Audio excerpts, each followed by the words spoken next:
Oh, yeah. It's 5 a.m. on WKYT this morning. We're tracking the latest after a Kentucky emergency management deputy director was killed in a crash and what officials say may have caused the wreck.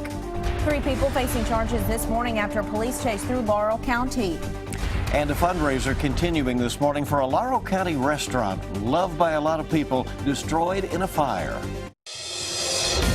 Tracking, alerting, protecting. This is WKYT This Morning.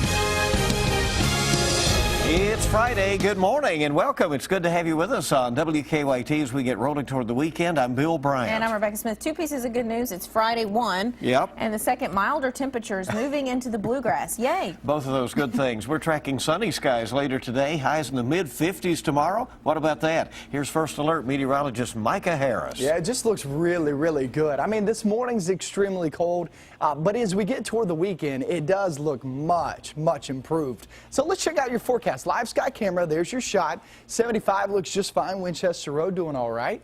We're at 12 degrees now in Frankfort. We could reach a single digit here or there, especially in those low-lying valley areas that you got to be watching out for. But honestly, 9 degrees, 11, 12 degrees.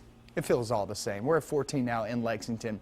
By the afternoon, 42 degrees. We have a 30-degree swing today. You don't see that much. And when you do, you know you're really getting some warmer air pumping in here. And that takes you off toward the weekend, too.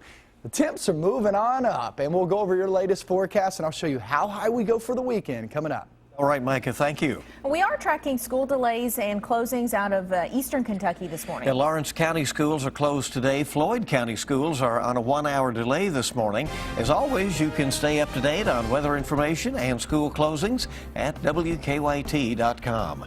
New this morning, we have learned that Bullitt County's emergency management deputy director has died in a crash. Officials say Les Bandy's car went off of the road on Highway 44 about 5:30 last night. Bandy had to be cut out of his Ford Expedition. Officials say the blinding sunlight may have played a factor in the accident. He was taken to U of L Hospital where he died. We're learning new information about a fire in Lexington that damaged a family's home last night. Firefighters say at one point the backside of the home was completely engulfed in flames. The family got out okay, but one of their pets at least didn't. WKYT's Mark Barber is live now from Londonderry Drive with the latest on the fire investigation. Mark?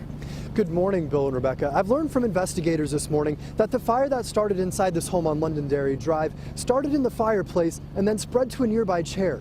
Now, firefighters say they were able to get those flames and the smoke under control around 7 o'clock last night, but crews have stayed here through the night, putting out the hot spots that have been flaring up. Now, we're told the 2 people who lived in the home made it out without getting hurt, but firefighters tell us one of their cats died in the fire. A second cat is still missing.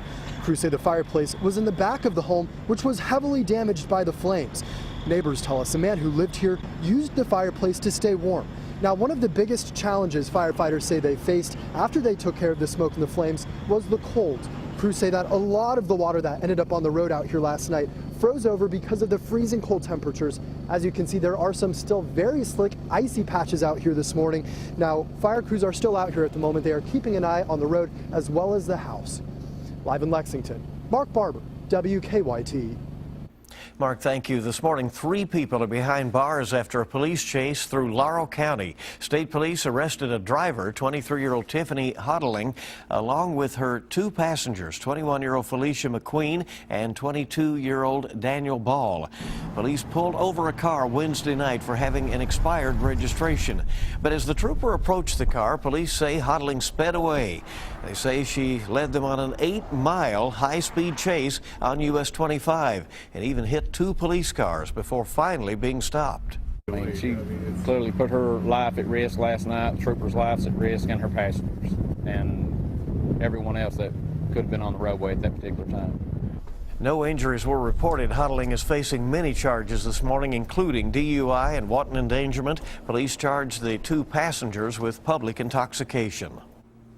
Well, investigators think a driver had a medical emergency before crashing his car into a restaurant. 5 people, including the driver, were taken to the hospital when the car ended up inside a Zaxby's on Dixie Highway in Louisville. Police say the driver crossed into oncoming traffic yesterday, jumped a curb, and hit a sign before hitting the restaurant. There's no word on the conditions of the injured people. This morning, a Lexington murder suspect is scheduled to answer to additional animal abuse charges. 20-year-old Matthew Donahue is accused of putting his roommate's dog in a hot oven, causing multiple burns to the animal. The dog belonged to 40-year-old Todd Schumacher, who Donahue is accused of killing back in January. His pretrial conference is scheduled for 10 o'clock this morning. Rescued dogs are in Lexington this morning after being found at a filthy Ohio County home. Rescuers found more than 50 dogs living in and around the home. 8 were brought to Lexington for care and to find their forever home. Deputies say the dogs were living in filthy conditions, had no clean water source, and were suffering from parasites. And they will be in a foster home to work on socialization for a little while until they're ready for adoption. Just having the touch of a human and the love and showing them that humans do love and they do have that capability and that we're here to help them. Our sister station in Bowling Green, WBKO, reports the dog's owner cooperated with officers and does not face any criminal charges. The Humane Society says just last week they rescued more than 100 cats from a similar situation in northern Kentucky. This morning, we're continuing to track 2 assaults in Richmond that police say involve football players. As we've been reporting all along, Richmond police are investigating a bar fight that family members say injured EKU football player Colton Scurry, along with a second assault at EKU's Telford Hall. Police have said both are connected. According to a crime report from EKU police, the assault at the Telford Hall lists UK quarterback Drew Barker as the victim. EKU's attorney says Barker's attorney has told the university he is not sure if his client wants to press charges. A former University of Kentucky professor now admits that he took thousands of dollars from UK through fraud. The U.S. Attorney's Office says Daniel Tao pleaded guilty to wire fraud. He used to be a mining engineer professor at UK. Investigators say he received nearly $60,000 from the university by claiming it would be used for research. But investigators say Tao used the money for his consulting business instead. Tao is to be sentenced in June, and he faces up to 20 years in prison. An iconic restaurant that served customers in Laurel County for decades was destroyed in a fire, and now a London clothing boutique is hoping to raise enough money to help them rebuild. The fire ripped through Weaver's Hot Dogs, leaving employees without a job on Monday morning. WKYT's Whitney Wetzel is tracking the generous donations at our live desk. Good morning, everyone. Posh Boutique in London is raising money for Weaver's Hot Dogs. The restaurant was destroyed on Monday in an early morning fire. Employees at Weaver's are now without jobs, and the fire also destroyed Bob's Ready-to-Wear.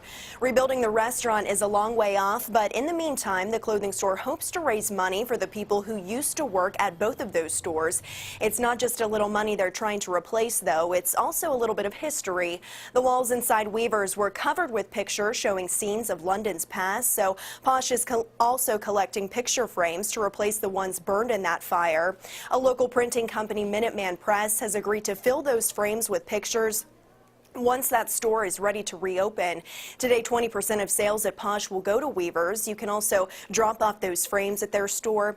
The restaurant also has a GoFundMe website where you can donate. So far, it's raised about $1,500, and we'll have a link to that site on WKYT.com. At the live desk, Whitney Wetzel, back to you.